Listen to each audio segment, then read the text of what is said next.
महाराष्ट्र के पुणे की गलियों में सुबह सुबह अखबार की आवाज गूंजती थी।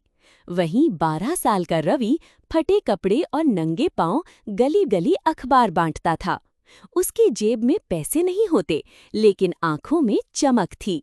रवि के घर में गरीबी इतनी थी कि कई दिन खाना नसीब नहीं होता, लेकिन वो हर अखबार के साथ सपना भी बांटता था, एक दिन मेरी जिंदगी बदल जाएगी। रवि जब भी स्कूल से लौटता, वो किताबों की दुकान के बाहर खड़ा हो जाता। उसकी नजर मोटी मोटी किताबों पर अटक जाती। वो सोचता, अगर मेरे पास ये किताबें होंगी तो मैं भी बड़ा आदमी बनूंगा।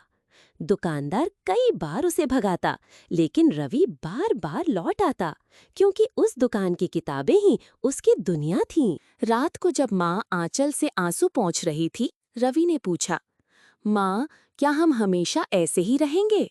माँ बोली, नहीं बेटा, गरीबी किस्मत नहीं होती, मेहनत से सब बदल सकता है। ये वाक्य रवि के दिल में तीर की तरह बैठ गया। उस दिन उसने ठान लिया, गरीबी मेरी मंजिल नहीं, बस एक इम्तिहान है। गांव और मोहल्ले के लोग उसका मजाक उड़ाते।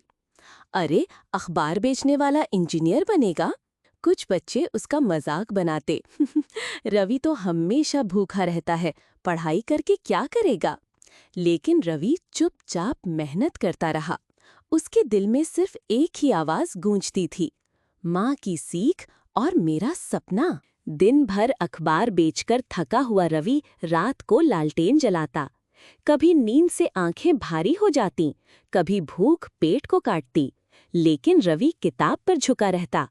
वो अपने दोस्तों से कहता, तुम खेलो, मैं अभी मेहनत करता हूँ, कल खेल मेरी होगी। एक दिन नतीजे घोषित हुए। पूरे स्कूल में रवि का नाम सबसे ऊपर था। मास्टर जी ने सबके सामने कहा, रवि, तुम इस स्कूल का नहीं, पूरे पुणे का नाम रोशन करोगे। उस पर रवि की आंखों से आंसू बहे, लेकिन ये आंसू खुशी के थे। अगर कहानी दिल को छू रही है तो लाइक करें, शेयर करें और सब्सक्राइब करें भारत गोश्त गंगा। अब रवि का सपना था कॉलेज में दाखिला लेना, लेकिन फीस के लिए पैसे कहाँ से आते? उसने मजदूरी की और अखबार बेचने के घंटे बढ़ा दिए, लेकिन तभी उसके टैलेंट को देखकर एक संस्था ने उसे स्कॉलरशिप दी। उस दिन रवि को यकीन हुआ, मेहनत बेकार नहीं जाती। रवि पुणे से बाहर बड़े शहर पहुंचा। इंजीनियरिंग कॉलेज की बड़ी इमारत देखकर उसकी आंखें भर आईं। नई जगह, नए लोग, नए सपने।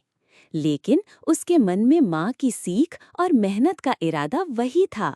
कॉलेज में रहना आसान नहीं था। कभी पैसे की कमी, कभी भूखे पेट सोना, कभी प्रैक्टिकल के लिए किताबें नहीं मिलती। लेकिन रवि हर मुसीबत को सीख समझकर आगे बढ़ता गया। वो खुद से कहता, मुसीबतें मुझे रोकने नहीं, बनाने आई हैं। कड़ी मेहनत और डिग्री के बाद रवि को एक बड़ी कंपनी में नौकरी मिली। पहली तनख्वाह हाथ में आते ही उसने माँ के पांव छुए। माँ की आंखों में आंसू थे, लेकिन इस बार ये आंसू गर्व के थे। कुछ सालों बाद रवि ने नौकरी छोड़ दी। उसने अपनी कंपनी शुरू की। शुरुआत छोटी थी, लेकिन धीरे धीरे कंपनी हजारों लोगों को रोजगार देने लगी। रवि अब मालिक बन चुका था। सालों बाद रवि अपने गांव पुणे लौटा। उसने वहां एक बड़ा स्कूल और लाइब्रेरी बनवाई।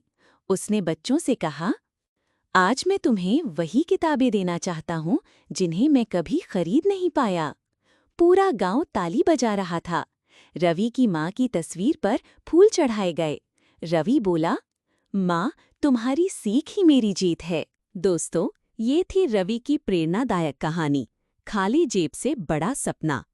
अगर इस कहानी ने आपके दिल को छुआ तो वीडियो को लाइक करें, दोस्तों के साथ शेयर करें और अपनी राय कमेंट में लिखें। बेल और ऐसे ही प्रेरणादायक कहानियां सुनने के लिए भारत गोश्त गंगा चैनल को सब्सक्राइब करना ना भूलें।